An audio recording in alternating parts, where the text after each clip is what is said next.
बिस्मिल्लाहिर्रहमानिर्रहीम। अस्सलाम वालेकुम। आप उसामा गाजी यूट्यूब चैनल देख रहे हैं। सऊदी अरब पाकिस्तान पर मुसलसल दबाव डालता चला जा रहा है और इससे बाज नहीं आ रहा। ताज़ा खबर आप सुनेंगे तो आपको शायद बहुत ज़्यादा हैरानी हो, क्योंकि बहुत सी बातें हो रही थीं और ये बात मैं आपको पहले बता चुका हूं कि एक हाई डेलीगेशन पाकिस्तान आ रहा है सऊदी अरब की तरफ से, और इसकी अब कन्फर्मेशन भी हो गई है। मैंने आपको काफ़ी दिन पहले बता दिया था अल्हम्दुलिल्लाह। अब इसमें वज़ीर ख़ारजा होंगे सऊदी अरब के, वज़ीर तवानाई और वहाँ के बड़े कारोबारी लोग। लेकिन अजीब बात यह हुई है कि सऊदी अरब के साथ पाकिस्तान का एक मुआहदा जो साइन होना था वो अभी तक नहीं हुआ। 31 दिसंबर उसकी डेडलाइन थी और वो गुजर चुकी है। अब इस मुआहदे पर G20 ममालिक अग्री कर चुके हैं। यह मुआहदा है कि जो तरक्की पजीर ममालिक हैं, जिस तरह पाकिस्तान है, जिनकी मईशत इतनी अच्छी नहीं है, तो ये वबा के दौर में उनके कर्ज़े डेफर कर दिए जाएं, यानी उनके कर्ज़े फ़िलहाल उनकी वापसी को रोक दिया जाए, आगे ले जाया जाए, उनको कुछ वक्त दे दिया जाए। ये पहले भी मंजूर हुए थे और फिर दूसरी दफ़ा, और ये इनिशिएट किया था इमरान खान साहब ने। उसके बाद पूरी दुनिया में इसको बड़ा अप्रिशिएट किया गया कि इमरान खान साहब ने सबसे पहले ये डिमांड रखी कि जो तरक्की पजीर ममालिक हैं, जो मकरूज़ मुल्क हैं, उनको कर्ज़ों में सहूलत दी जाए, हत्ता कि ये भी कहा गया कर्ज़े मुआफ़ किए जाए। तो G20 ममालिक जो दुनिया की 20 बड़ी मईशतें कहलाते हैं, अमीर तरीन ममालिक हैं दुनिया के पहले 20, उनमें सऊदी अरब भी है, दीगर ममालिक भी हैं। तो उन्होंने कर्ज़े दिए हुए हैं कई ममालिक को, जिनमें पाकिस्तान भी शामिल है। तो फिर ये कर्ज़े यानी उनमें ये सहूलत दे दी गई कि आप बाद में इसकी पेमेंट कर दें, यानी 2021 सारे में आपको ज़रूरत नहीं है। पहले ये तकरीबन 6 महीने के लिए इनको डेफर किया गया था, और फिर अब आगे तकरीबन 2021 के लिए, यानी पूरा साल के लिए, कि अब फिर आप 2022 में इनकी पेमेंट्स कर दें कर्ज़ों की।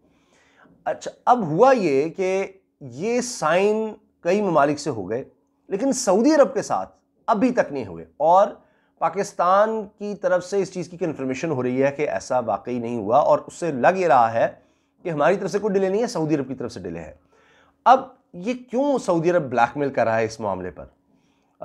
पाकिस्तान को ये अरबों डॉलर की सहूलत मिली है, अरबों डॉलर की। आप देख रहे हैं पाकिस्तान के ज़र मुबादला के ज़खायर में जो बेहतरी आई है, उसमें भी इस चीज़ का हाथ है कि पाकिस्तान को कर्ज़ों में ये सहूलत मिली है।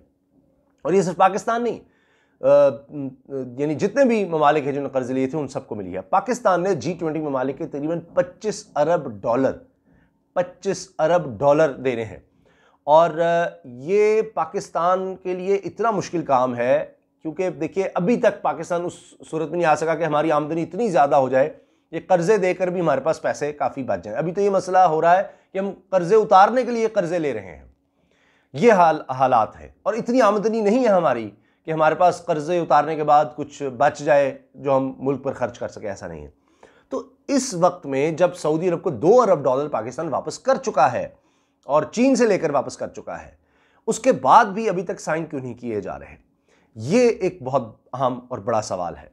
मैं आपसे अर्ज़ करता हूँ, देखिए शाह महमूद कुरैशी साहब ने फ़ोन किया, कतर भी, सऊदी अरब भी अप्रीशिएट किया कि अभी कतर और सऊदी अरब के हालात जो दोबारा नॉर्मल हो गए हैं, और UAE की तरफ से भी इस तरह से हो रहा है। इसमें मैंने वीडियो भी बनाई कि कतर से तकरीबन 3.5 साल बाद इस तरह ताल्लुकात बहाल किए हैं। तो अब ये हो क्यों रहा है? ये कतर को दोबारा साथ मिलाना क्यों सऊदी अरब ने ज़रूरी समझा, जबकि ऐसे लग रहा था कि जब तक अल जज़ीरा को बंद नहीं किया जाता, जब तक दीगर शराइत नहीं मानी जाती सऊदी अरब की और UAE की, तो फिर ताल्लुकात ना तो मिस्र से और ना बहरीन और जो इनके साथ ममालिक थे उनके साथ ताल्लुकात कभी भी कतर के बहाल नहीं होंगे। तो फिर क्या ज़रूरत पड़ गई कतर के साथ बहाल करने की ताल्लुकात, जबकि अल जज़ीरा चल रहा है, सब कुछ हो रहा है और बातें वहीं की वहीं हैं। अब ईरान का असल मसला है, ईरान का असल मसला है, और पाकिस्तान पर यह भी कहा जाता है जी इसराइल के हवाले से भी दबाव था। अब मेन मसला इस वक्त ईरान का नज़र आ रहा है, और इस बारे में लिखा जा रहा है, बात हो रही है कि ये अब दोबारा कतर को, इसलिए कि गल्फ ममालिक को, खलीजी ममालिक को इकट्ठा किया जाए ईरान के खिलाफ, ये हो रहा है। और अगर ऐसा है तो इससे खित्ते में और ज़्यादा बदअमनी होगी। अब ये चीज़ सऊदी अरब भी पाकिस्तान से चाहता है, किसी से ढकी छुपी बात नहीं है कि पाकिस्तान से सऊदी अरब रिक्वायरमेंट ये है कि आप हमारे करीब आएँ, यानी इतना जितना हम खिलाफ हैं ईरान के, उतना ना भी हो तो काफ़ी हद तक आप ईरान के खिलाफ नजर आएं, हमारे ग्रुप में तो आप नजर आएं, और हालात ख़राब कहाँ से हुए थे सऊदी अरब के साथ, जो अब बेहतरी की तरफ है? वो हुए थे जब वज़ीर ख़ारजा ने ये वाज़ेह तौर पर कहा कि जी अगर ICC का इजलास वज़ीर ख़ारजा की सतह का नहीं बुलाया जाता मक़बूज़ा कश्मीर पर, तो फिर हम अलग मुस्लिम ममालिक का कोई इजलास बुला लेंगे। और इससे पहले भी आप देखिए कि जिस तरह मलेशिया और तुर्की, ईरान, अच्छा उसमें कतर भी था, पाकिस्तान भी, के ये जो मलेशिया में कोलमपुर समिट हो रहा था वहाँ पर जिस तरह से डिसाइड हुआ था, उर्दुवान और उस वक्त इमरान खान साहब अक़वाम मुत्तहिदा की सतह पर मिले थे जब साइड लाइन्स पर, और महातीर मोहम्मद, तो इन्होंने फिर वो समिट की बात हुई थी कि वहाँ सब इकट्ठे होंगे, तो उस पर फिर इमरान खान साहब नहीं गए थे, सऊदी अरब के चूँकि तहफ़्फ़ुज़ात थे, तो उसके बाद से ये चीज़ चल रही थी। सऊदी अरब समझता है कि पाकिस्तान उस ग्रुप में जाना चाहता है। तो अब ईरान ने यूरेनियम की अफजूदगी शुरू कर दी है। ये अब पूरी दुनिया में एक ख़तरे की घंटी बज गया है कि यूरेनियम को अब जो कहा गया था कि जी इतना आपने यूरेनियम अफजूदा करना है नहीं जिससे किसी भी तरह से दूर दूर तक इम्कान नहीं हो सकता एटम बॉम्ब बनाने का, तो उससे भी सतह से आप नीचे ही रखना है ताकि आप सिर्फ बिजली के लिए या दीगर चीज़ों के लिए इस्तेमाल कर सकते हैं। तो अब उससे ज़्यादा, यानी ये नहीं कि आप इतना यूरेनियम अफजूदा कर देंगे तो आप एटम बम बना लेंगे, लेकिन बहरहाल जो लिमिट थी उससे ज़्यादा शुरू कर दिया है ईरान ने यूरेनियम की अफजूदगी, और इस पर अब ख़तरे की घंटी बज चुकी है। सऊदी अरब में भी, अमेरिका में भी, हत्ता कि यूरोप में भी, और इसराइल में तो है ही। तो अब सऊदी अरब ये चाह रहा है कि पाकिस्तान ईरान से ताल्लुकात कुछ ठीक ना करे। एक और पहलू भी मैं आपको बता दूं, वो ये है कि अब जो बाइडन चुके आ गए हैं, तो सऊदी अरब ये समझ रहा है कि जल्द से जल्द हम ऐसे मामलात कर लें कि बाद में नेगोशिएट कर सकें। यानी जो इंसानी हकूक़ के वहाँ पर लोग समझे जाते हैं, जिनके केस चल रहे हैं, और सऊदी अरब को ख़तरा है कि इस हवाले से जो बाइडन पर दबाव डालेंगे, और जो बाइडन तो फ़िरौनियत भी कह चुके हैं, जी ये फ़िरौनियत की तरह चला रहे हैं, फ़िरौन का निज़ाम चला रहे हैं सऊदी अरब में। तो इससे पहले कि जो बाइडन कंट्रोल संभालें, सारा कुछ करें, तो उनको सज़ाएँ दे दें ताकि बाद में नेगोशिएट कर सकें। इसी तरह से ये भी ख़तरा है कि जो बाइडन आएंगे तो ईरान से दोबारा मुआहिदा, जिस मुआहिदे से ट्रंप निकल गए थे, जो ओबामा के दौर में हुआ था, तो जो बाइडन उस तरफ दोबारा जा सकते हैं और मुआहिदा कर सकते हैं ईरान के साथ, और ये सूरत हाल सऊदी अरब को किसी भी तरह काबिल कबूल नहीं होगी। अब जो बाइडन चूँकि ओबामा के दौर में, प्रेसिडेंट ओबामा के दौर में वाइस प्रेसिडेंट भी थे, तो वो इशारे भी दे चुके हैं ईरान के साथ दोबारा मुआहिदा करने के। तो अब इस सूरत हाल में सऊदी अरब चाहता है कि ज़्यादा से ज़्यादा दबाव डाला जाए। अगर मुआहिदा हो जाता है ईरान के साथ, और पहले ही ये बात कही गई, अक़वाम मुत्तहिदा की सतह पर कही गई, सेक्रेटरी जनरल ने कही अक़वाम मुत्तहिदा के कि जी ईरान से अब तमाम ममालिक तिजारती ताल्लुकात बहाल करें। ये अभी चंद हफ्ते पहले की बात है, मेरा ख्याल है 1-2 हफ्ते पहले की बात है कि जब ये अक़वाम मुत्तहिदा की तरफ से बयान आया। तो अब अक़वाम मुत्तहिदा की तरफ से कहा जा रहा है कि तिजारती ताल्लुकात बहाल करें ईरान के साथ, और सऊदी अरब ज़ाहिर है ये नहीं चाहता।